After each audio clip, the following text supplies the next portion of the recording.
Introduction.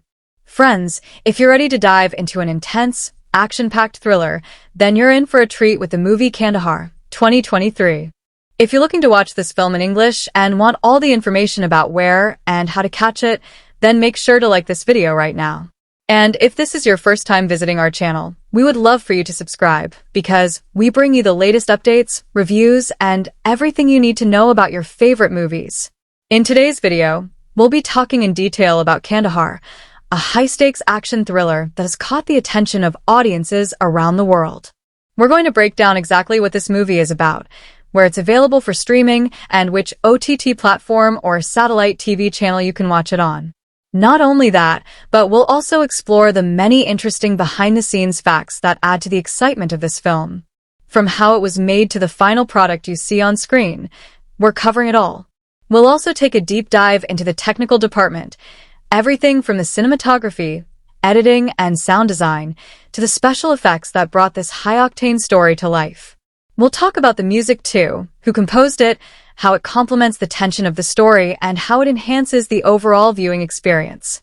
And yes, we'll walk through the full production process, including pre-production planning, shooting schedules, filming locations, and how it all came together during post-production. And of course, we can't talk about a big movie like Kandahar without mentioning its budget and box office collection. Was it a hit? How much did it earn? How did it perform compared to expectations? We'll answer all those questions too. After that, we'll jump into the storyline and give you a small spoiler-free review so you get an idea of what to expect without ruining the suspense. I'll also share my thoughts on how well the story was executed, the pacing, and what kind of audience will enjoy this movie the most. Then we'll talk about the cast, who stars in this film, what roles they played, and how each actor delivered their performance. From leading stars to supporting roles, we'll analyze how well the characters were portrayed and what impact they had on the story. Whether you're a fan of action thrillers, spy dramas, or intense survival stories, there's something in Kandahar for you, and we'll help you decide if this movie should be on your watch list. So, friends, don't go anywhere. Watch this video till the end because there's a lot to cover and you won't want to miss any of it. Let's jump right into it and explore everything you need to know about Kandahar, 2023. Alright, get ready, because the plot of Kandahar, 2023, isn't just a straight road. It's a high-speed chase through hostile territory, loaded with tension, danger, and more twists than a mountain pass. The movie kicks off by throwing us right into the thick of it. We meet Tom Harris, played by Gerard Butler, who is not your average hero. He's a covert CIA operative working undercover deep in the Middle East. And just when you think things are going smoothly, boom, his cover gets blown and suddenly, he's the most wanted man in the region. The clock starts ticking and the real game begins. Now, does it follow a conventional structure? Yes and no. Sure, there's a clear beginning, middle, and end, but the way it unpacks each layer of the story feels like peeling an onion, with each layer getting more intense and emotional. You're never left sitting comfortably. 1 minute, you're getting a breather with a character-driven scene that explores personal loss and sacrifice, and the next, you're thrust into a high-stakes drone strike or a tense ambush on a dusty road in the middle of nowhere. And it's all happening in a tight 30-hour window. Talk about pressure. The movie plays with perspective, but not in a disorienting way. While Tom is clearly our main focus, the story also brings in key viewpoints from the people around him. There's M.O., his Afghan interpreter, who's not just a sidekick. He's a fully fleshed-out character with his own backstory, stakes, and personal risks. Through M.O., we get glimpses into the local culture, the emotional weight of war, and how personal and political interests collide in the harshest ways. The relationship between Tom and M.O. is one of the emotional anchors of the film, growing from a necessary partnership to something much deeper. Now, let's talk turning points. First big shift? When Tom's mission is compromised. What was supposed to be a clean extraction turns into a desperate race for survival. From there, every choice feels like life or death. Another turning point hits hard when we learn that the reason for Tom's mission being exposed isn't just bad luck. It's politics, betrayals, and hidden agendas from the very people who are supposed to be protecting him. That realization hits like a punch to the gut and changes the stakes from survival to a deeper fight for truth and justice. The movie doesn't let up. Every new location, deserts, villages, mountains, comes with its own danger, its own traps. You can practically feel the heat, the dust, the tension in every scene. And through all this, the narrative keeps asking, what is loyalty? What's the cost of doing the right thing in a world full of gray areas? Even as explosions go off and bullets fly, there's a constant emotional undercurrent pushing the characters forward. One of the coolest things? The story doesn't waste time trying to be overly flashy or fake deep. It's raw, gritty, and grounded. The drama feels earned. You care about the characters because the film gives them space to breathe, even in the chaos. And by the time we get to the final act, oh boy, the tension is like a stretched rubber band ready to snap. No spoilers, but let's just say the climax doesn't go where you expect, and that's part of the thrill. So, if you thought this was just another action flick with a few chase scenes and a brooding hero, think again. Kandahar delivers a narrative that's urgent, emotionally loaded, and full of high-stakes choices that keep you strapped in from beginning to end.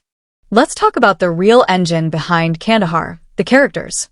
Sure, the movie's got chases, explosions, and covert operations, but none of that hits as hard without the people at the center of it all. These aren't just cardboard cutouts running through action sequences.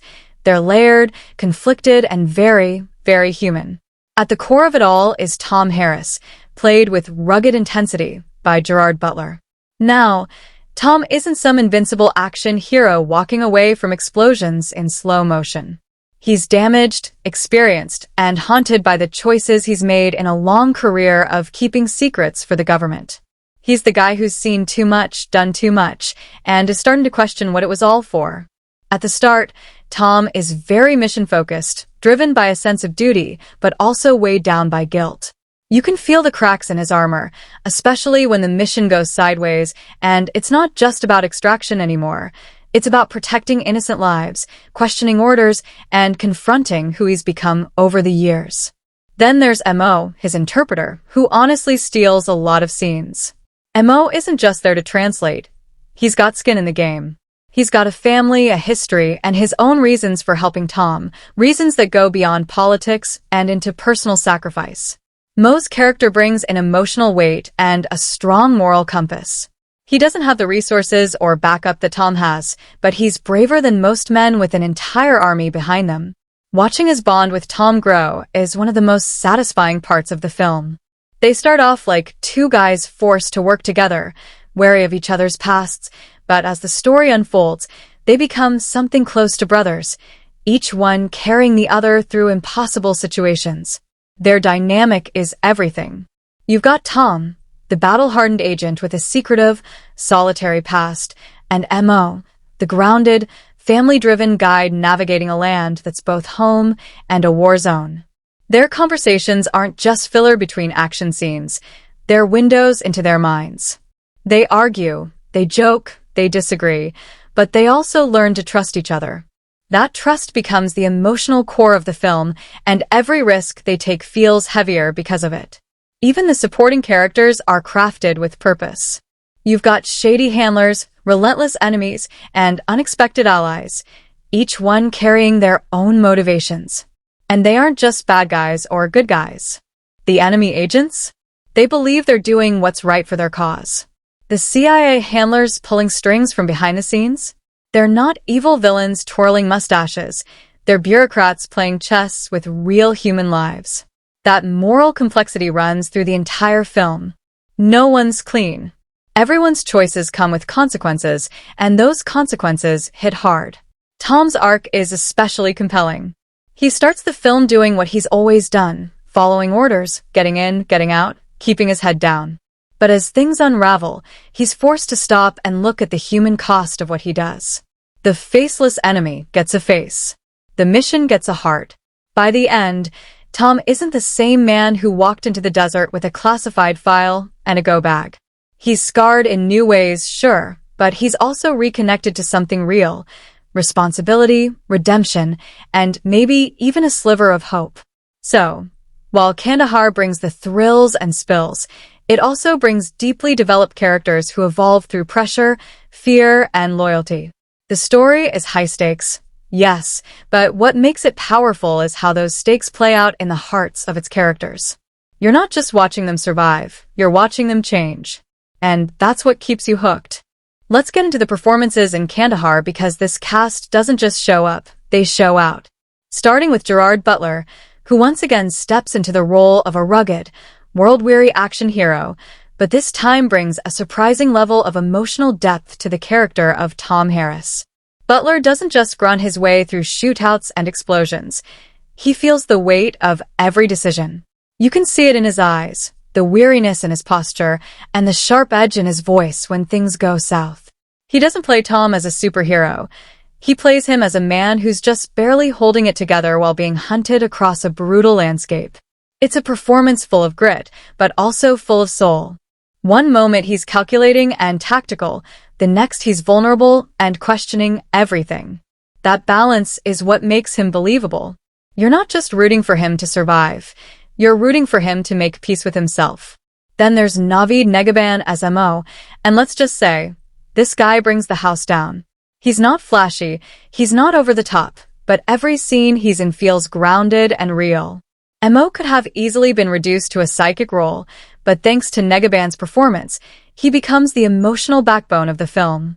His quiet strength, his concern for his family, his deep understanding of the land and the danger therein, it all comes through in such an authentic way.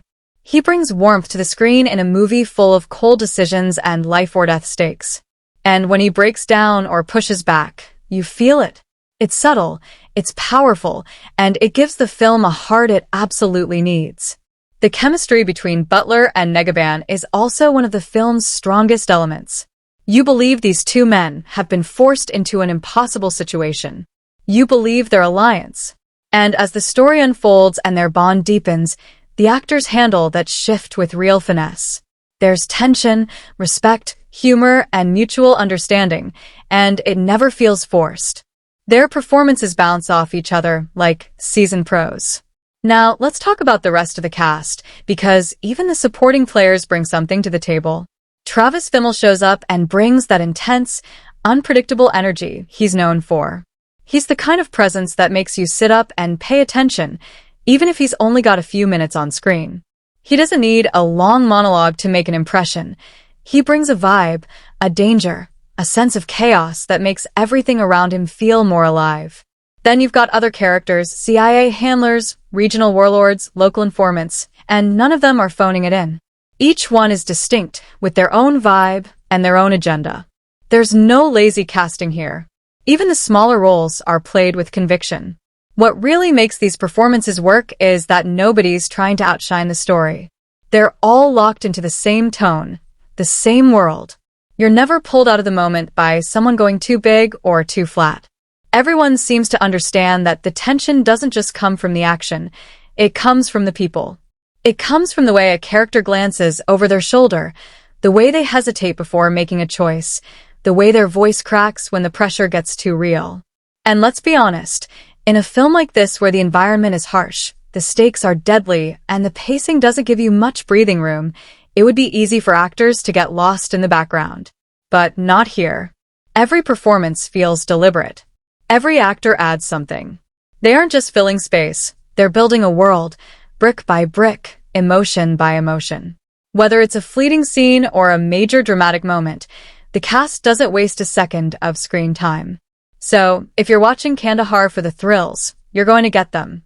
But what's going to surprise you is how much these performances make you care. The action pulls you in, sure, but the performances are what keep you there.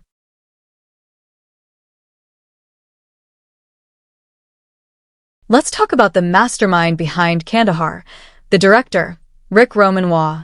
Now, this guy knows exactly how to blend grit with heart. He's not just pointing cameras at explosions and yelling, action. He's orchestrating a survival thriller that feels personal, tense, and relentlessly grounded.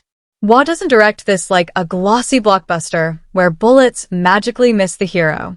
He leans hard into realism, dust, sweat, fear, and all, and that choice shapes the entire mood of the film. You don't feel like you're watching from a safe distance. You feel like you're in the passenger seat of a truck barreling through a war-torn desert with enemies closing in. From the very first scene, the tone is clear. This is going to be intense, but not just in a shoot-'em-up way. The tension is baked into every frame. Waugh sets the mood with pacing that never lets you fully relax. Even in quieter moments, there's a hum of urgency underneath. You can almost hear the clock ticking, reminding you that time is running out and help is not coming. This isn't a movie where the cavalry rides in at the last second. This is a story about two men on their own, and Waugh's direction constantly reinforces that feeling of isolation and desperation. Stylistically, Waugh keeps things stripped down and raw. He doesn't rely on flashy camera tricks or stylized slow motion. Instead, he uses shot composition that puts you right in the middle of the action. When a vehicle screeches through a narrow mountain pass or a drone looms overhead, the camera isn't floating above like some omniscient observer. It's down on the ground with the characters, shaking, sweating, struggling. That choice makes the danger feel real. It's not clean or choreographed. It's messy and chaotic, and that's exactly what makes it work. The color palette is another key choice. Everything is washed in sun-scorched tones, beige, brown, gray, with the occasional punch of fire or blood red when things get violent. The harsh visuals mirror the harsh world the characters are trapped in. There's no visual comfort here. Waugh wants you to feel the grit under your nails and the heat on your skin. And guess what? You do. Where the direction really shines is in how the emotional beats are handled. Waugh never rushes the human moments. He gives characters time to breathe, even in the middle of chaos. A glance between Tom and Mo, a flash of regret in Tom's expression, a quiet conversation under the stars. These are the moments that sneak up on you and suddenly hit you in the gut. Waugh isn't afraid of silence. He knows when to let things simmer, when to let tension speak louder than dialogue, and when it's time to crank up the action. He does it with precision. The set pieces are tight, suspenseful, and always grounded in the story. You're not watching mayhem for the sake of mayhem. Every car chase, every firefight, every explosion is there to push the story forward or reveal something about the characters. Even the pacing, which might feel deliberately slow in a few spots, is part of the plan. Waugh stretches out the quiet scenes so that when the next burst of danger hits, it feels explosive. He plays with rhythm like a drumbeat, slow, slow, fast, boom. It keeps you on edge and makes the movie feel like a pressure cooker ready to explode. And let's not forget the world building. Waugh gives us a setting that feels lived in. The roads are cracked, the villages are tense, the skies are filled with threats you can't see, but can definitely feel. It's immersive. You don't just see the landscape, you feel how unforgiving it is. He doesn't spoon-feed the audience with exposition either.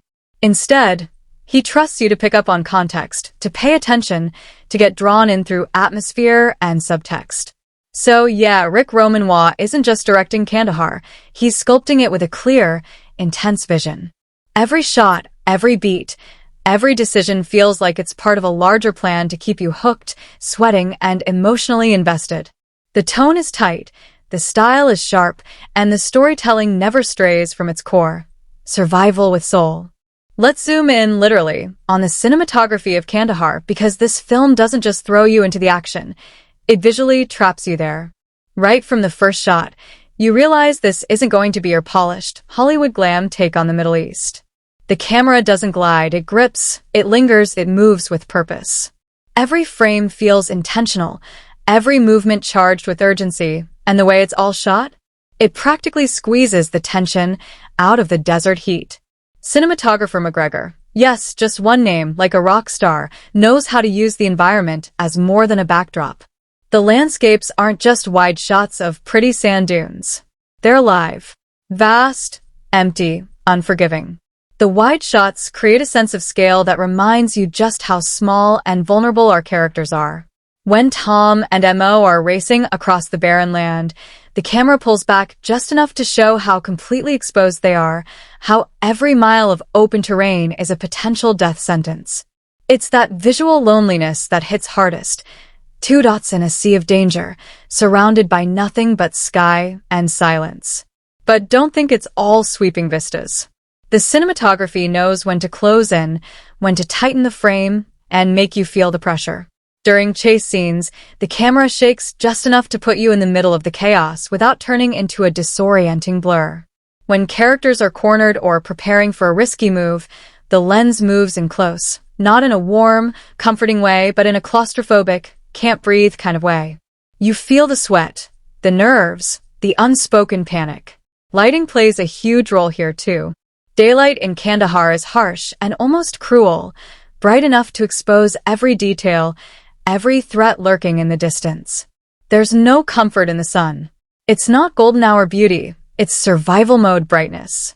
And then night falls, and suddenly you're plunged into darkness that's not just about low visibility, it's about fear. The shadows are deep, the colors muted. When characters are on the move at night, everything feels twice as dangerous. You can't see what's coming, and neither can they. That use of light and dark becomes a narrative tool all on its own, creating dread without a single word of dialogue. There are also standout visual moments that stick with you. One scene, without giving too much away, involves a standoff at dusk, with the sun dipping low and casting this eerie orange glow across the sand. The sky looks beautiful, almost surreal, but the tension in the scene is so thick you forget to appreciate it. That contrast, that duality of beauty and danger, is something the cinematography pulls off more than once.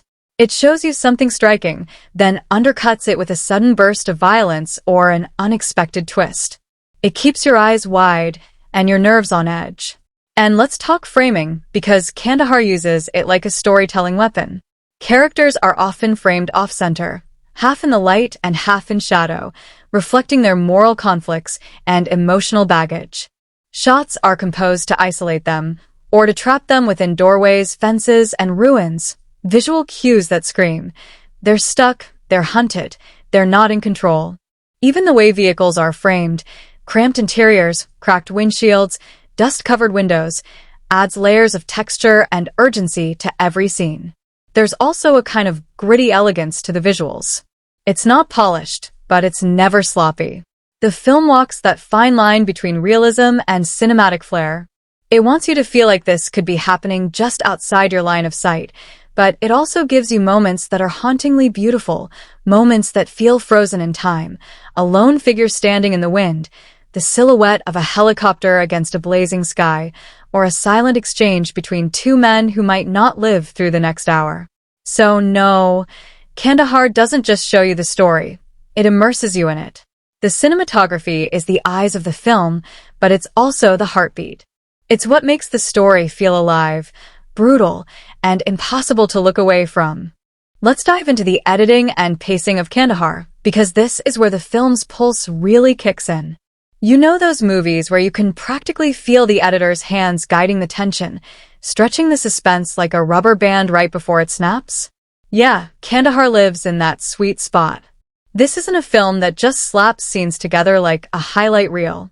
No, the editing here is sharp, calculated, and as strategic as the covert ops the characters are running from. It's like every cut is trying to outsmart the last one, and it usually does. From the opening sequence, the editing wastes no time establishing rhythm. We're talking about clean transitions, tight sequencing, and a storytelling tempo that immediately tells your brain, buckle up, this won't be a slow ride. But here's the twist, it's not all fast cuts and constant movement. The editors know when to ease off the gas. There are moments of stillness, of pause, where the characters and the audience get a second to breathe. And those moments are gold. They don't feel like filler. They feel like little pressure valves, strategically placed so the tension doesn't explode too early. What really stands out is how the film shifts gears between action and emotion without jarring you. One moment you're in a pulse-pounding chase through the desert, the next you're watching a quiet conversation under the stars, and somehow it feels natural. The transitions are smooth, not flashy.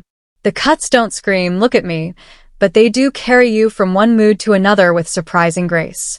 It's the kind of editing that respects the audience's attention span while also rewarding their patience. Now, let's talk pacing, and this is where things get spicy. Kandahar plays with pacing like a conductor leading a suspense orchestra. It starts with a steady beat, builds tension in layers, then suddenly hits you with a scene that explodes like a landmine.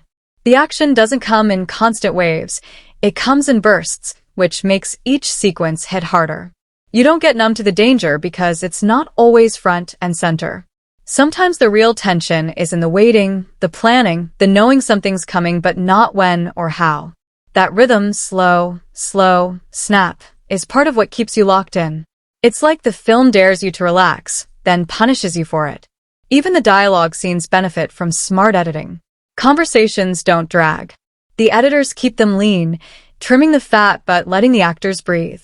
There's room for subtext, for silences that mean something, for glances that last just a little longer than you expect.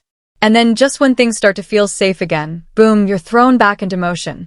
It's that constant back and forth, that dance between intensity and intimacy, that gives the film its edge. Of course, no editing job is perfect, and there are a few moments where the pace dips briefly. A couple of scenes in the middle slow things down a bit more than needed, and you can feel the momentum hesitate. But here's the thing, those dips don't derail the experience. They actually make the next spike in action feel even more earned. It's like the movie catches its breath just long enough to throw a harder punch. The overall rhythm of Kandahar is what makes the story work so well. It's not just about what happens, it's about how and when it happens. The editing ensures that every piece lands where it should, and the pacing makes sure you never feel too far from the edge of your seat.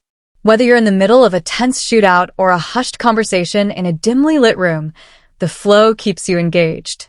It's smart, it's dynamic, and it's constantly in motion, like a countdown that never quite reaches zero, but keeps you guessing all the way through. Now, let's talk about the invisible force that guides your heart rate during Kandahar, the soundtrack and score. You might not notice it at first, but trust me, it's working on you from the very first scene. This isn't the bombastic superhero-style soundtrack that tells you exactly how to feel at every moment. No, this one sneaks up on you. It's a tension-building, atmosphere-thickening, pulse-quickening kind of score that slides right under your skin and stays there, humming along with every beat of the story. The music in Kandahar knows exactly what it needs to do, elevate the stakes without stealing the spotlight. It's not here to shout, it's here to whisper, just loud enough to send chills down your spine. And that's what makes it so effective. You don't always realize how much it's guiding your emotions until a scene ends and suddenly the silence feels louder than the score ever did. That's the trick. It blends seamlessly with the storytelling, like a shadow that moves when the light shifts. It's always there, just not always where you're looking. There are these recurring motifs that pop up throughout the film, and while they're subtle, they're haunting. You'll hear a particular rhythmic pulse or a deep, droning tone that signals danger is creeping closer. It's not your typical hero theme or grand orchestral swell. Instead, it's all about mood. The music isn't trying to make the movie feel bigger. It's trying to make it feel closer, more personal, more claustrophobic. And when that tension reaches a boiling point, the score knows just how far to go. It swells, it crashes, and then, just when you think it's about to explode, it pulls back and leaves you hanging in eerie silence. Ah yes, silence. One of the score's most powerful weapons. Kandahar isn't afraid to drop the music completely during key moments. A tense standoff, a quiet exchange, a desperate breath before a life-or-death decision. These scenes are sometimes stripped of music entirely, and the result is absolutely nerve-wracking. The silence becomes its own kind of sound, amplifying every footstep, every gust of wind, every strained breath. It makes you lean in, makes you hyper-aware, like your ears are doing double duty just to fill the space. And then when the score creeps back in, it's like a signal that danger has arrived. What's also cool is how the music reflects the setting. There's a certain regional flavor to the instrumentation, faint echoes of Middle Eastern tones and rhythms that tie the soundscape directly to the world of the film. It's not overly stylized or exoticized, but just enough to root the story in its environment. It feels authentic, like the music belongs to the sand, the sun, and the silence of the desert. It's part of the landscape, part of the journey. And the emotional beats? That's where the score really shines. When Tom and Mo share a quiet moment of reflection, or when a character has to make an impossible choice, the music doesn't drown it in sentiment. It supports the emotion without overplaying it. It's restrained, respectful, but still moving. A soft piano here, a low string drone there. It's all very deliberate, very precise. You're not being told how to feel. You're being gently nudged, and it works. So no, the soundtrack of Kandahar doesn't try to steal the show. It doesn't need to. What it does instead is build tension, shape atmosphere, and sneak emotion into scenes that could have felt purely tactical or cold. It's the sonic glue holding the film together, and whether it's humming under a nighttime escape or going totally silent before a gunshot, it's always in control. It's the quiet backbone of the film's intensity, and by the time the credits roll, you realize it's been guiding you all along, whispering danger, breathing suspense, and echoing every emotional turn with eerie precision. Let's crack open the thematic treasure chest of Kandahar, because beneath all the dust, drones, and detonations, this movie is quietly doing a lot more than just staging an international game of hide-and-seek. On the surface, sure, it's a thriller, a race against time across hostile territory with CIA agents, foreign operatives, and secret agendas all swirling in the mix. But dig a little deeper, and you'll find that Kandahar is actually wrestling with some heavy, complex ideas about loyalty, identity, consequence, and the human cost of playing politics in other people's backyards. One of the biggest themes is the price of secrets, personal, political, national. Every character in this movie is carrying something they can't say out loud. Tom, our lead, is a walking vault of classified guilt. He's not just trying to get home. He's trying to outrun a career built on shadows and half-truths. His mission may be official, but everything about his journey feels deeply personal. The film uses him to explore what happens when the line between duty and morality blurs. Do you follow orders even when they don't sit right? Do you protect your country at the cost of someone else's? And when the mission ends, what's left of you? Now, let's talk about trust. Kandahar is obsessed with it, or more accurately, the lack of it. Trust between governments, between allies, between individuals, it's all fragile and constantly under threat. The relationship between Tom and Mo is a perfect case study. It starts as professional necessity, but slowly transforms into something deeper, something that brushes against the edges of friendship, despite the cultural, national, and personal divides. Through them, the film suggests that empathy isn't just a luxury in wartime, it's a survival tool. But even that bond is constantly tested because in this world, betrayal is baked into the system. You're always wondering, who's selling out who? Then there's the idea of consequence. Kandahar doesn't lecture, but it definitely points fingers at governments, intelligence agencies, foreign interventions. The desert they're racing through isn't just a physical obstacle, it's a symbol of the mess that's been left behind after years of global meddling. The film doesn't paint one side as evil and the other as good. Instead, it dives into the gray zone, where motivations are murky and every decision has a ripple effect. Civilians suffer, alliances crumble, and sometimes the bad guys look a lot like the good guys, just from a different angle. It's a world where every drone strike has a human cost, and every classified victory feels more like a moral loss. There's also a quiet but persistent thread about cultural identity and displacement. Mo, Tom's translator and unexpected partner in survival, is stuck between two worlds, fluent in both language and loyalty, but fully at home in neither. Through him, the film reflects on what it means to belong, especially when your country, your people, or your values don't fit neatly into the sides that have been drawn.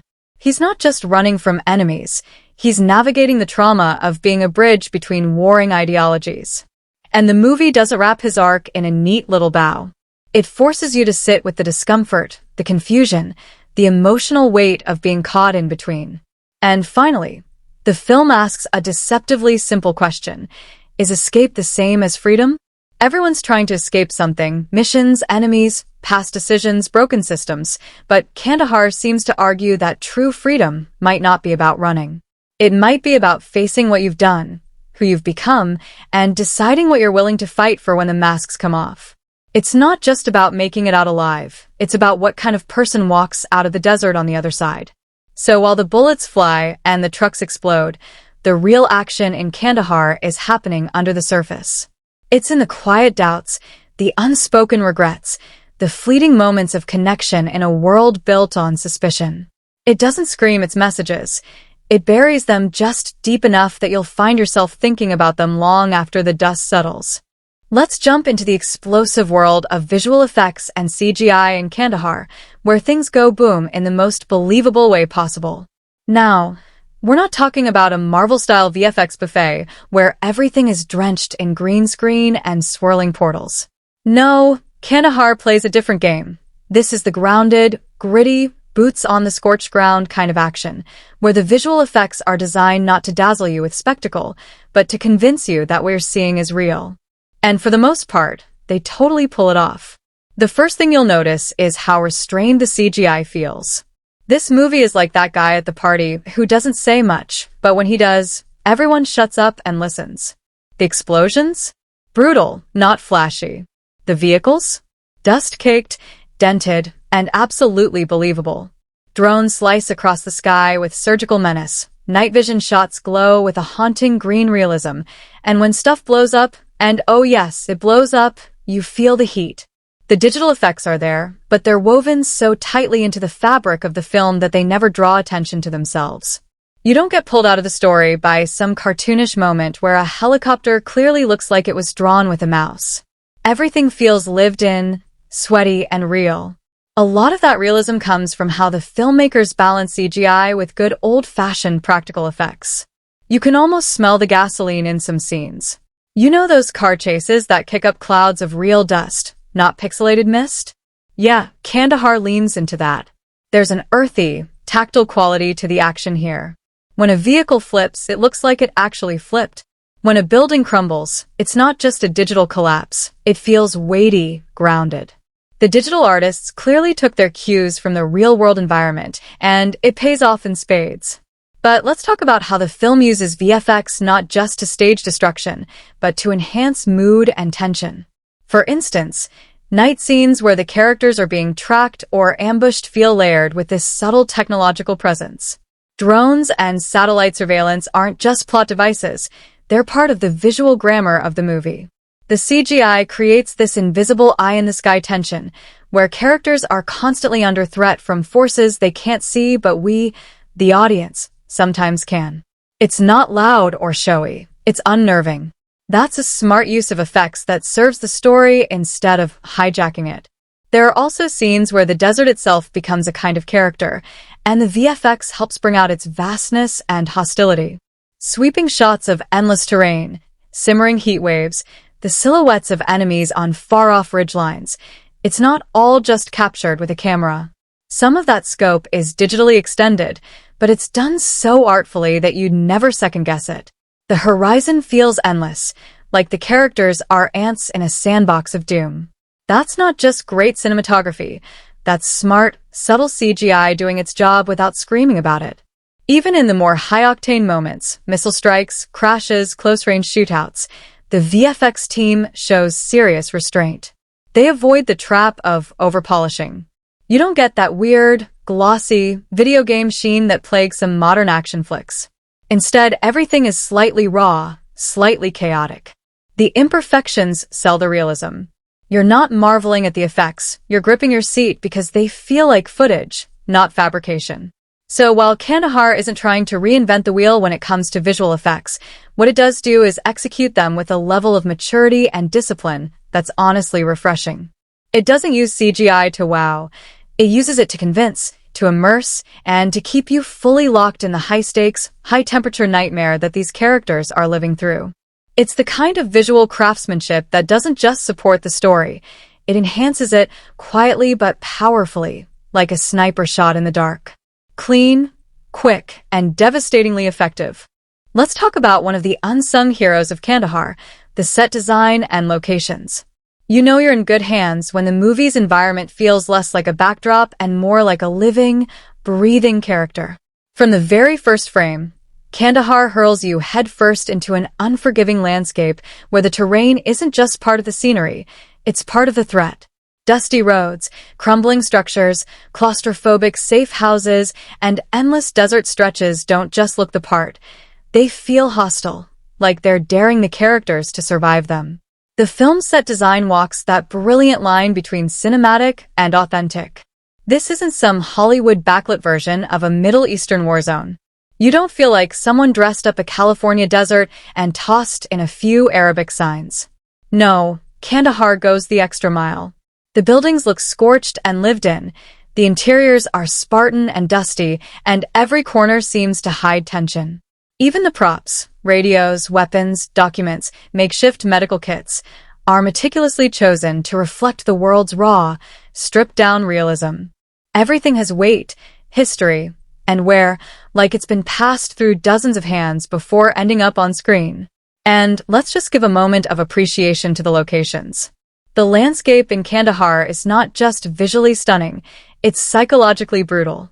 One minute you're racing across salt flats that shimmer like a frying pan under the sun, and the next, you're creeping through the tight alleyways of a bombed-out village. These aren't postcard pretty. They're gritty, sprawling, dangerous. The vastness of the desert is used brilliantly to evoke isolation, hopelessness, and paranoia. There's no shelter. There's no clear path. It's you, the sun, and miles of terrain that all seem to be whispering, "You're not getting out of this alive." And when the film shifts to interiors, secret intelligence bunkers, makeshift command centers, cramped hideouts, it doesn't lose that immersive touch. These spaces aren't glamorous or overly stylized. They're functional, tense, and filled with an atmosphere that practically clings to the walls. You can feel the electricity of danger buzzing through every flickering fluorescent light and creaky floorboard. The set designers didn't just decorate spaces, they infused them with mood. There's a constant interplay between open and closed spaces that heightens the tension. Wide-open desert highways offer nowhere to hide. Tight urban corridors offer no room to escape. That's how the settings are weaponized. And it's not just aesthetic, it's emotional. The physical space reflects the character's psychological state. When Tom and Mo are running, the world opens up like a punishment. When they're hiding, it closes in like a trap. And let's not forget the cultural details layered throughout the environments. Markets, signage, clothing lines strung across alleyways, the thrum of distant prayers. It's all there, subtly enhancing the realism without turning the setting into a caricature. It's respectful, grounded, and adds texture to a narrative that could easily have felt generic without it. So yeah, if you were wondering whether Kandahar just slapped some sand on a soundstage and called it a day, absolutely not. The set design and locations are carefully crafted, narratively loaded, and visually captivating. They make the world feel not only real, but dangerously real. You're not just watching characters move through a story, you're trudging through that dust, ducking under those archways, feeling the weight of that environment with every step. And in a movie where survival is the name of the game, the world around them isn't just scenery, it's the silent, relentless antagonist that never lets up. Now, let's dive into one of the trickiest, but most rewarding parts of Kandahar, the dialogue and script. This is where the film shows it has more going on than just bullets, betrayals, and blown-up vehicles. Because underneath the tension and testosterone is a script that actually has something to say, and it's saying it in a way that feels refreshingly human, tight, and yes, occasionally a little cutting when it needs to be. Let's start with the dialogue. It's not trying to be Shakespeare in a war zone, and thank goodness for that. The conversations in Kandahar feel stripped down, lean, and practical, but not soulless. There's a sense of urgency in how people speak. No one's wasting time with flowery speeches while missiles are flying overhead. But somehow, in the middle of all that grit and speed, the writers manage to sneak in lines that stick with you, not because they're trying too hard to be cool, but because they land with emotional force or a punch of hard truth. There's this sharp balance between realism and cinematic rhythm. You get the banter between professionals, Tom and Mo in particular, where you can feel the fatigue, the sarcasm, the mutual respect bubbling under the surface. Their exchanges aren't overflowing with exposition. Instead, they hint at deeper things, using just a few words. That's the kind of writing that trusts the audience. It knows you don't need every feeling spelled out. You can read it in the silence between lines, in the pauses, the way someone says, "We keep moving," like it's the only choice left. And don't sleep on the emotional weight carried by certain scenes. When characters reflect briefly, because reflection is a luxury in a movie like this, it hits hard. You get a glimpse of regret, disillusionment, maybe even guilt. And those moments are never melodramatic. They're restrained, like someone who's been holding it in for way too long and lets it slip for just a second. The writing doesn't drown in monologues, but when someone does open up, you listen. What's also interesting is how the script tackles cross-cultural dynamics. You've got characters from different backgrounds, different motivations, speaking through layers of translation and emotional walls. But the dialogue never feels like it's talking down to anyone. It avoids cliches and instead uses tension, verbal chess matches where nobody trusts anybody, and every word could be bait. The script lets cultural friction and misunderstanding simmer without turning it into a caricature, and that's not easy to pull off. And then you've got those lines. Not the big cheesy action quotes you'd slap on a poster, but the quiet ones. The ones that sneak in and hit you later. A muttered, "They don't care who dies as long as they win," or a resigned, "This mission was never clean." Stuff like that. Those are the lines that define Kandahar. They aren't catchphrases, they're gut punches. Even in the most intense sequences, where bullets are flying and helicopters are screaming overhead, the dialogue doesn't get lost. It cuts through, delivering just enough to ground you emotionally without derailing the momentum. And that's a sign of a smart script, one that knows when to speak, when to shut up, and when to let a look or a silence do the talking. So yeah, Kandahar might be all about escape and survival on the surface, but its script is doing some serious heavy lifting behind the scenes. It's crafting a world of nuance, tension, and authenticity without ever sounding forced. It's proof that even in a high-stakes thriller, words matter, especially when you don't waste them. Let's talk about Kandahar and how it handles the wild jungle that is the action thriller genre. Now, when you hear military espionage thriller set in the Middle East, your brain probably runs through a checklist of genre expectations. Lone wolf operative, last-minute escapes, double agents, high-stakes countdowns, a few helicopter crashes, maybe a tortured backstory thrown in for flavor. And yeah, Kandahar checks a few of those boxes, but not in the way you expect. It doesn't try to reinvent the genre wheel with neon lights and quantum time jumps. Instead, it quietly sharpens the existing formula until it cuts cleaner and deeper than most of its peers. First off, this isn't your typical all-guns-blazing, one-man army action flick. Sure, it's got the chases, the shootouts, and the tactical maneuvers you signed up for, but it wraps them in a thick layer of tension and mood that's more in line with spy thrillers than pure action mayhem. You don't get massive explosions just because the audience might be bored. You get sudden bursts of violence, yes, but they're surgical, gritty, and full of consequence. That's a genre subversion right there. The film isn't begging for your applause every time something blows up. It's more like, here's what survival looks like, and guess what? It's messy, painful, and quiet until it's not. Now, let's talk suspense. Kandahar leans heavily into this cloak and dagger tension, where you're never quite sure who's watching, who's listening, or who's about to betray whom. That paranoia is classic genre territory, but what sets it apart is how unglamorous everything feels. This isn't Bond sipping martinis. This is burnt coffee in the back of a sweaty SUV while praying your satellite feed doesn't cut out. It's raw, it's tense, and it feels like a knife slowly twisting rather than a series of firework displays.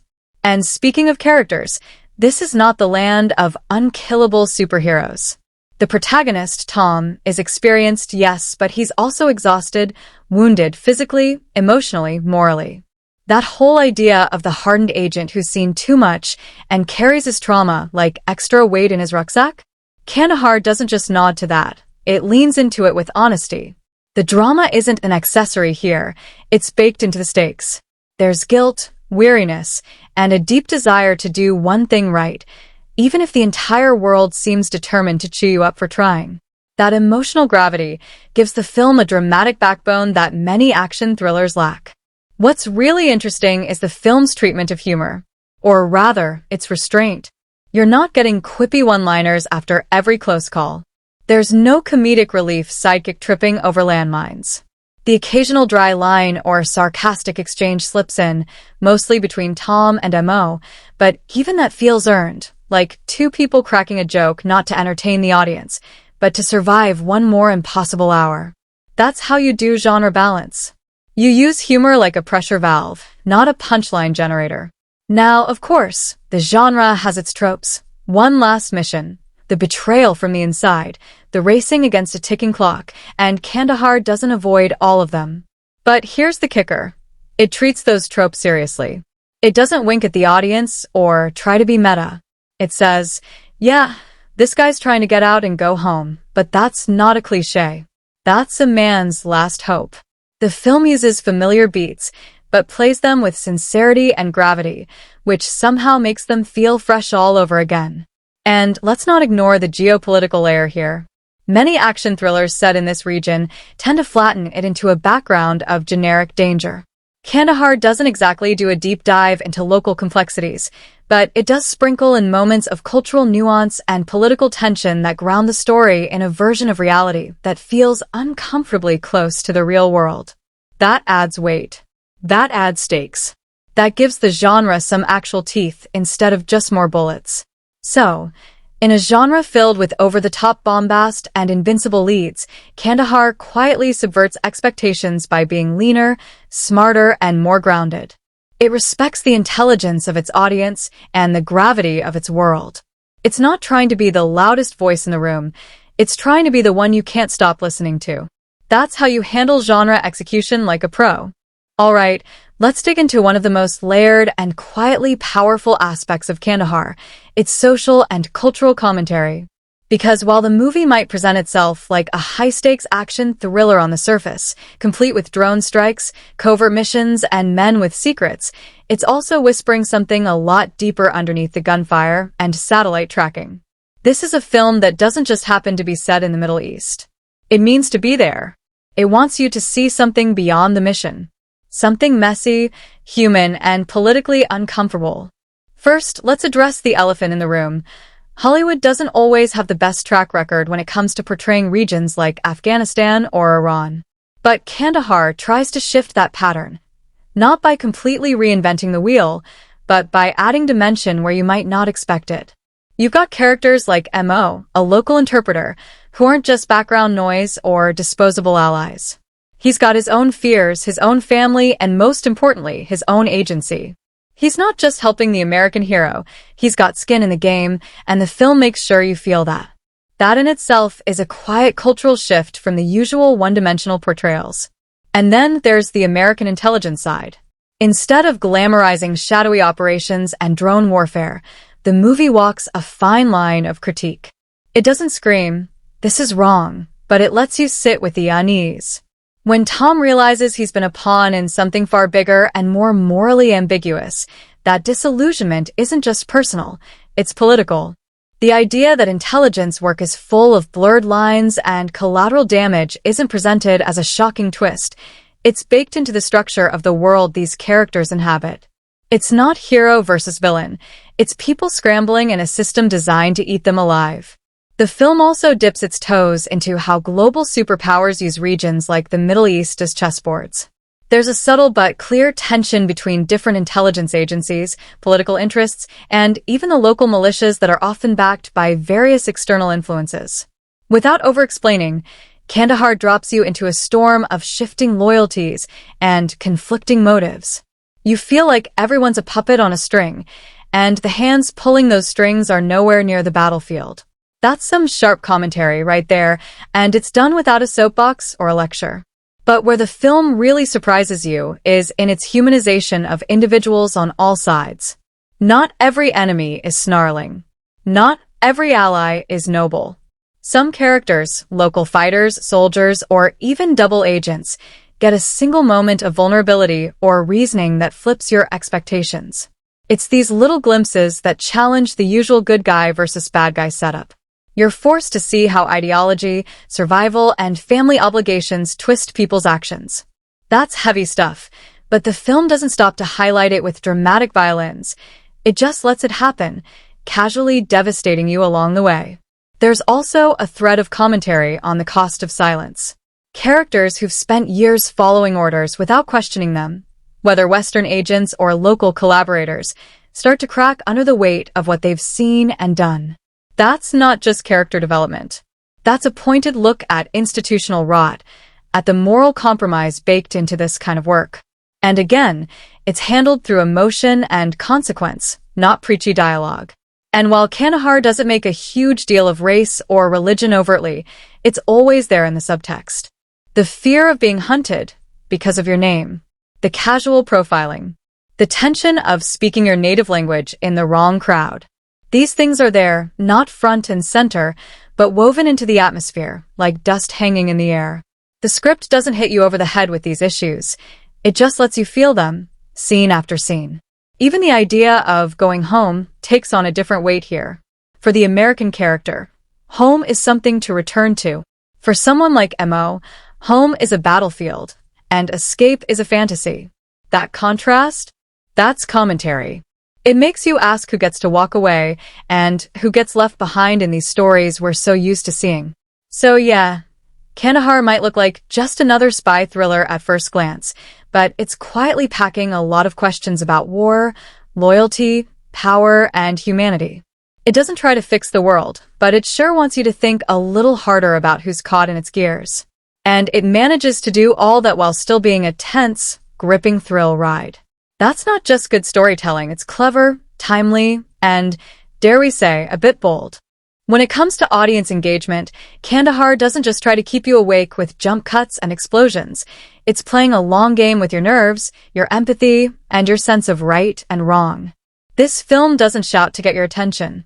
It leans in close, lowers its voice, and tells you a story so tense, so intimate, and so morally tangled that you find yourself leaning into, completely hooked, even when your heart is racing and your palms are sweating. From the opening minutes, the film drops you into an atmosphere of dread and danger that doesn't let up. There's no slow build-up. There's no time for coffee. Suddenly, you're in the middle of a covert op gone wrong, and you can feel the stakes. This isn't popcorn tension, this is nail-digging into your armrest kind of intensity. And the best part? It doesn't let up. Every time you think you're catching a breather, the rug is pulled out again, and you're right back into survival mode. That kind of pressure cooker energy? Yeah, audiences eat that up. But what really locks people in isn't just the action. It's the emotional hooks buried underneath it all. Tom Harris isn't a superhero.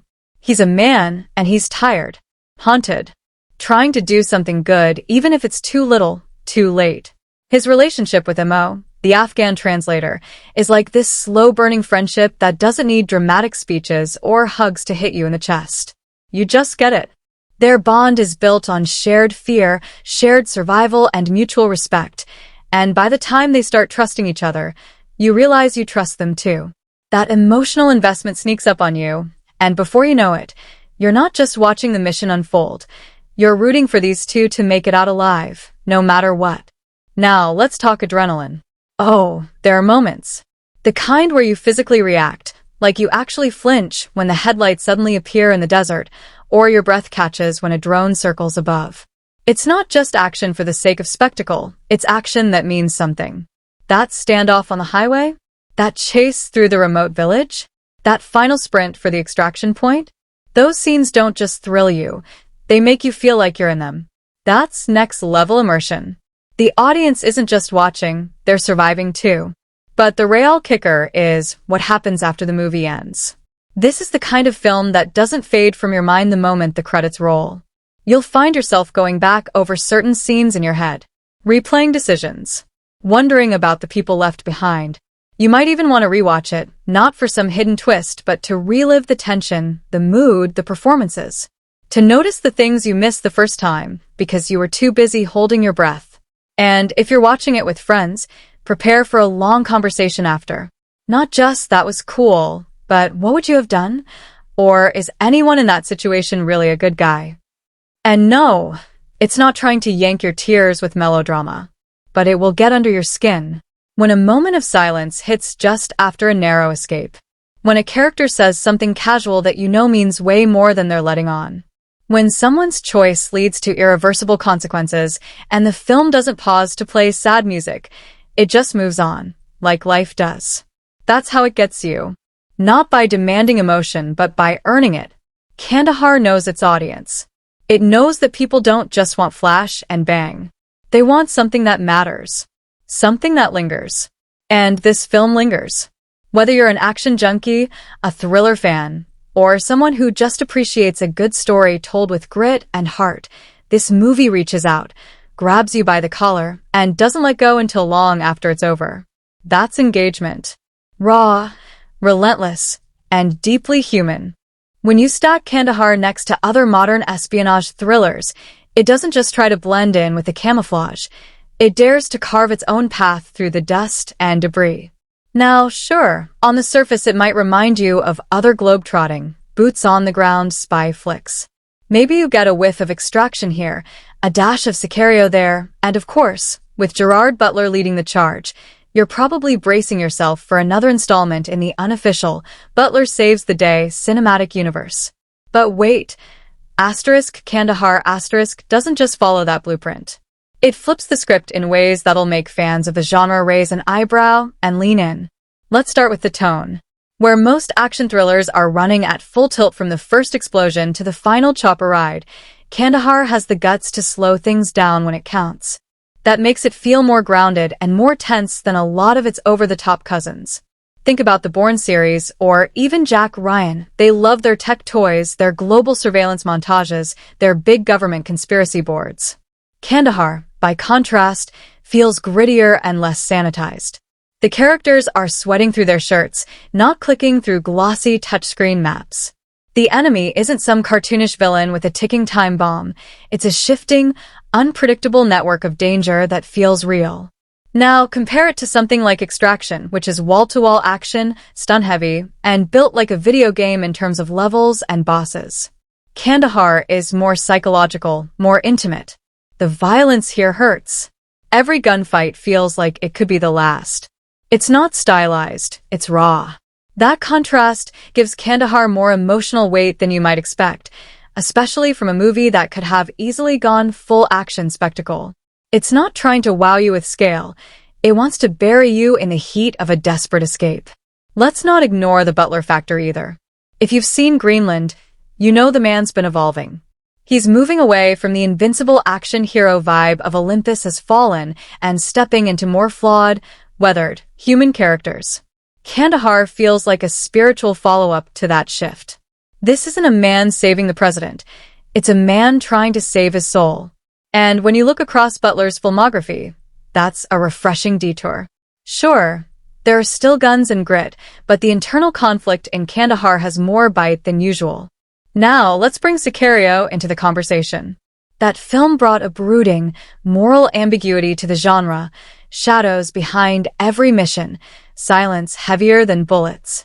Kandahar dances in similar territory, though it trades the cartel for covert operations in a Middle Eastern war zone. It doesn't quite reach Sicario's art house grit, but it borrows that same unflinching stare at the cost of modern warfare. It doesn't paint heroes. It paints survivors. And when we compare Kandahar to other films set in similar geopolitical environments, like The Kingdom, 12 Strong, or Lone Survivor, you see another key difference. Kandahar gives more voice to local characters.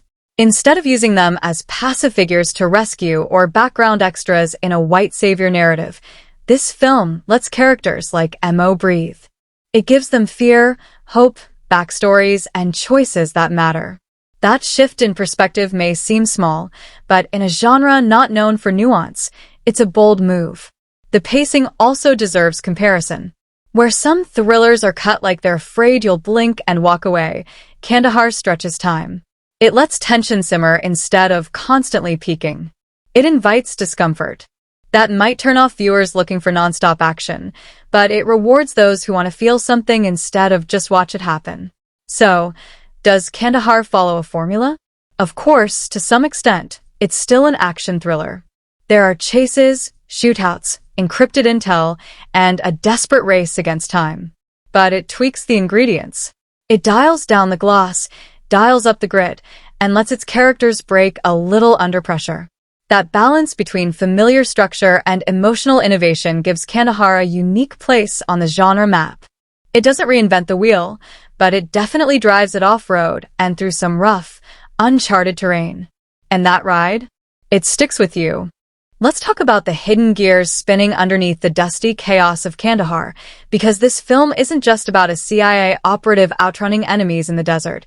It's soaked in symbolism and metaphor, like sand slipping through your fingers that turns out to be full of meaning.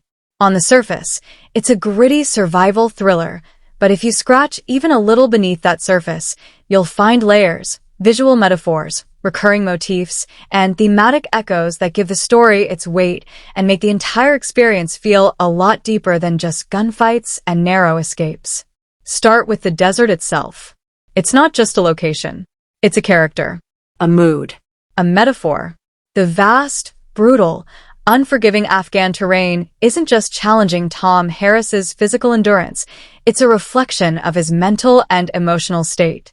Every long stretch of barren land mirrors the emotional isolation he's buried under.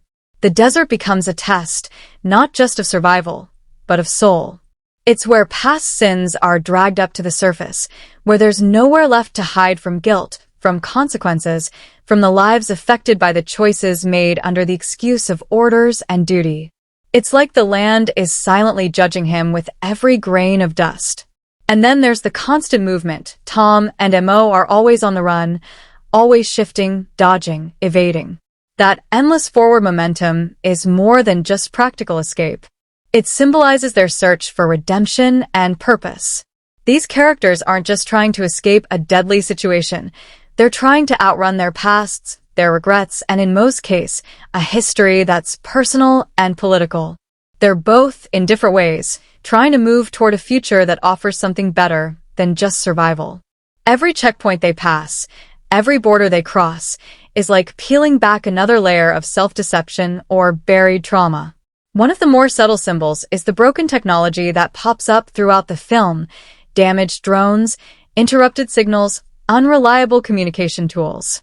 These things don't just raise the stakes, they stand in for the deeper idea that even the most advanced systems can't truly protect or control what's happening on the ground.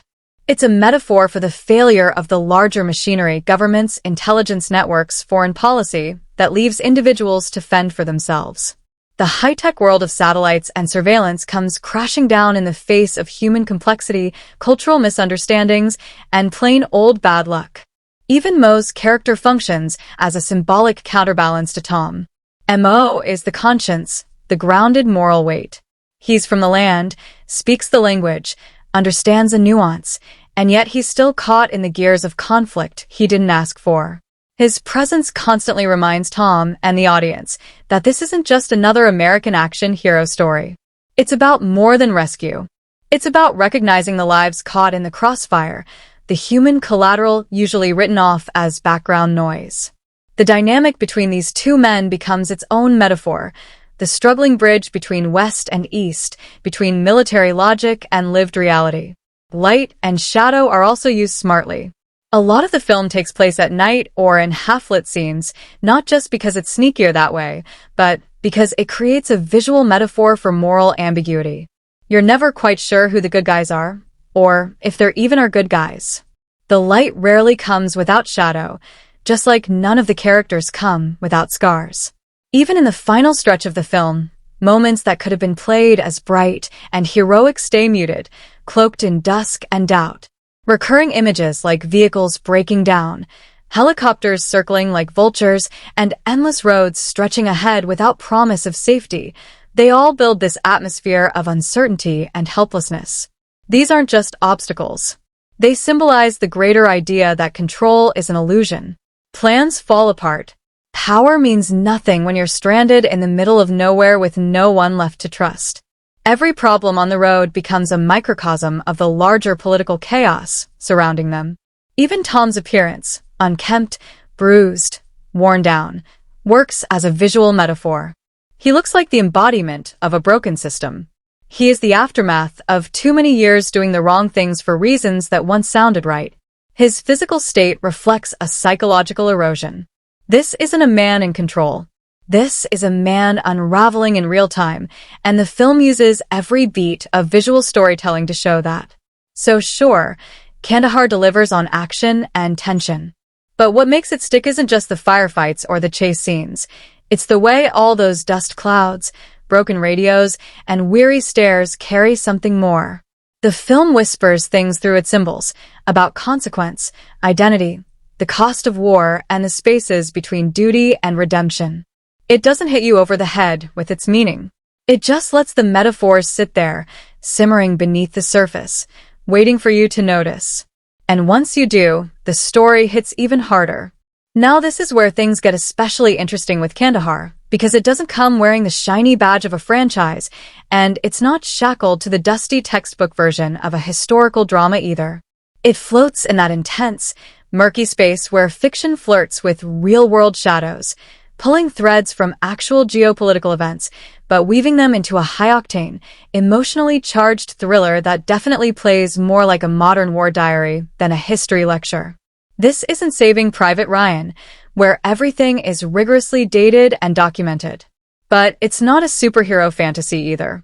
Kandahar aims for that gritty middle ground, the kind of story that doesn't need to be 100% real to feel 100% true. Let's start with context. The backdrop of the film, the U.S. withdrawal from Afghanistan, the chaotic scramble that followed, the intelligence leaks, and the rise of regional power vacuums. These are all straight out of recent headlines. You can feel that history pulsing underneath every dusty road and shattered village in Kandahar. It doesn't name-drop real politicians or slap timelines on the screen, but it doesn't need to. The tension is so rooted in real-world dynamics that even when the story gets cinematic, it never loses that grounded edge. It's a fictional tale that feels like it could have been ripped from a classified after-action report. What's clever is how the film doesn't box itself in with one specific event or date. It creates a kind of composite reality, a tapestry of real-world conflicts, covert operations, intelligence dramas, and betrayals that have haunted the region for decades. You've got warlords, militias, intelligence agencies, shifting alliances, and local civilians caught in the middle. It draws from the messy, layered history of intervention and insurgency in the Middle East and South Asia without becoming a historical lecture. Instead, it feels like an action thriller with scars that whisper about failed missions, abandoned allies, and moral debts unpaid. Gerard Butler's character, Tom Harris, fits neatly into this modern mythology of the lone Western operative caught in the unraveling aftermath of 1,000 covert policies. He's not a superhero. He's more like the tired footnote of a very long, very complicated chapter in modern warfare. His mission might be fictional, but the pressure he's under, the feeling of being left behind by the very system that trained him, is deeply rooted in reality. The film uses that emotional truth to build tension and trust with the audience. It's less about pinpoint accuracy and more about emotional authenticity. The dynamic with MO, the Afghan translator, is another big nod to historical context. After the U.S. withdrawal from Afghanistan, countless translators and local allies were left in danger, often targeted by insurgents simply for having helped coalition forces. Kandahar doesn't preach about this. Again, it lets the story do the talking. But through Mo's character, the film acknowledges a very real betrayal felt by many, making his personal stakes just as urgent and valid as Tom's. The bond they form isn't just a buddy trope. It's a reflection of thousands of real partnerships that were formed, tested, and sometimes tragically abandoned during the war. If you look at Kandahar through the lens of cinema, it's not officially part of a franchise, but it kind of carves its own spiritual niche. It could easily stand next to Green Zone, Body of Lies, or Lone Survivor, not just for the genre similarity, but because it shares that anxious post-9/11 DNA, the deep unease about what Western powers have done overseas, and the personal toll on the people who lived through it. It doesn't answer questions, it raises them. That's what puts it on the map, even if it's not part of a bigger universe or cinematic saga. And the immersive quality? The film doesn't rely on over-explaining cultural or political details, but instead throws you right into the eye of the storm. The languages, the visuals, the local landscapes, the tension of trying to navigate unfamiliar roads while being hunted, it all feels raw and lived in. You're not just watching characters in a war zone. You're feeling the weight of decisions made far away, now exploding into real-time chaos.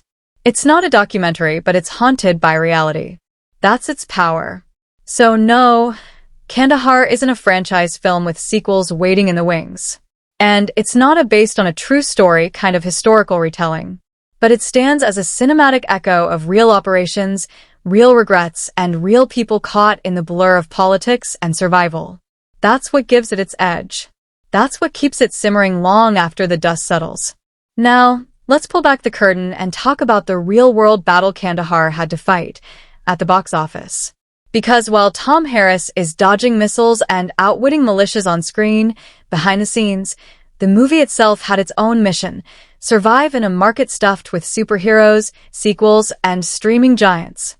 The budget? Not Marvel-level massive, but not indie shoestring either. Kandahar reportedly came with a production budget hovering around $70 million, which in today's blockbuster landscape is almost modest. But what's impressive is how it stretches every dollar like a field agent running low on supplies. The desert explosions, helicopter chases, gritty sets, and atmospheric tension, it all feels top tier, even though the film doesn't go overboard with CGI spectacles. This is a movie that trades glossy polish for boots-on-the-ground realism. You can feel the dust in your teeth and the sweat on your brow. The production team clearly invested in authentic locations, stunt-heavy sequences, and a tone that screams tension without ever needing to shout. But when it came time to hit theaters, that's where the real challenge began. Kandahar didn't ride in on a wave of massive pre-release hype. No million-dollar marketing blitzes, no endless tie-ins or viral campaigns. It quietly entered a marketplace dominated by louder, flashier contenders. Think of it like a covert op. It snuck into theaters while audiences were busy being dazzled by intergalactic superheroes or horror franchises. And let's be honest, movies like this, focused on espionage, political turmoil, and grounded action, often fly under the radar in today's flashy movie climate. As for box office numbers, Kandahar made somewhere in the ballpark of $9 million worldwide. Yep, you read that right. That's a pretty steep gap when you line it up against the budget. Financially, it wasn't a hit. It fell into that unfortunate category where critical appreciation and viewer respect couldn't quite translate into ticket sales. But here's where things get interesting. Movies like Kandahar often find their second wind on streaming platforms.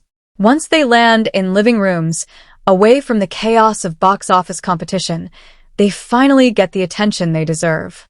Audiences who skipped it in theaters because they were choosing between it and the next giant franchise flick, they now get to discover it in their own time, on their own screens.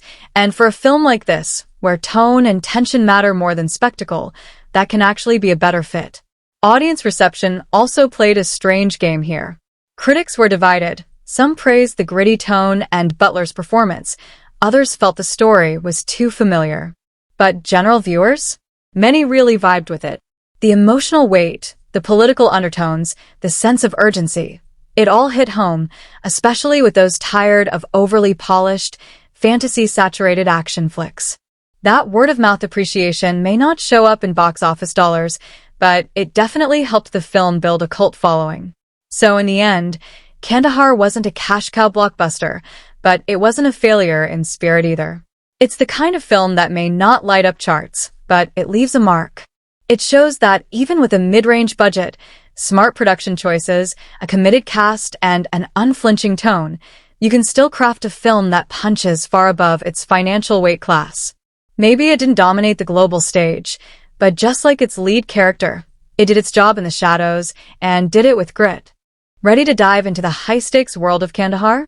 This 2023 action thriller, starring Gerard Butler, is available across various platforms, ensuring you can experience its intense narrative wherever you prefer. Collider 1. Streaming options *. For subscribers, Kandahar is available on Hulu, offering a seamless viewing experience for those already on the platform. Hulu 2. Free streaming with ads *. If you're looking to watch without a subscription, the film is accessible for free with ads on several platforms. * The Roku channel. * VIX. * Plex. * Asterisk Canopy, available through participating libraries. The streamable. 3. Video. 4. Rental and purchase options. Asterisk. Prefer to rent or own. Kandahar is available for digital rental and purchase on multiple services. Asterisk Amazon Video. Asterisk Apple TV. Asterisk Fandango at Home. Asterisk Microsoft Store. Asterisk FlixFling. Asterisk Spectrum On Demand. Just Watch. 5. Rental prices typically start around $3.99, while purchasing the film digitally ranges from $14.99 to $16.79, depending on the platform. Just Watch. 5. Physical media. Asterisk. For collectors or those who prefer physical copies, Kandahar is available on Blu-ray and DVD. These editions often include bonus features and can be found through various retailers. 6. Optimal viewing experience. Asterisk. To fully immerse yourself in the film's tense atmosphere and expansive visuals, watching in high definition or 4K is recommended. Platforms like Amazon Video and Apple TV offer 4K streaming options, enhancing the cinematic experience. Amazon. 7. So, whether you're streaming, renting, or purchasing, Kandahar is readily available for your next movie night. Choose your preferred platform, settle in, and prepare for a gripping journey through espionage and survival. 1. https://collider.com/where-gerard-watch-UTM_source=chatgpt.com where to watch and stream Kandahar. Collider. 2. https://www.hulu.com/movie/Kandahar-628-43F3-98755-7E996C17BB2 Watch Kandahar streaming online. Hulu. 3. https://thestreamable.com/movies/Kandahar-2023?UTM_source=chatgpt.com Stream Kandahar 2023. Find it on Netflix, Prime Video, Hulu, and more. 4. https://www.video.com/movie/Kandahar/241713?UTM_source=chatgpt.com Watch Kandahar online 2023 movie video. 5. https://www.justwatch.com/us/movie/Kandahar-2024?UTM_source=chatgpt.com Kandahar streaming, where to watch movie online. Just Watch. 6. https://www.up.com/movies/Kandahar-2023?UTM_source=chatgpt.com Kandahar 2023. Watch page, DVD, Blu-ray, digital HD on demand.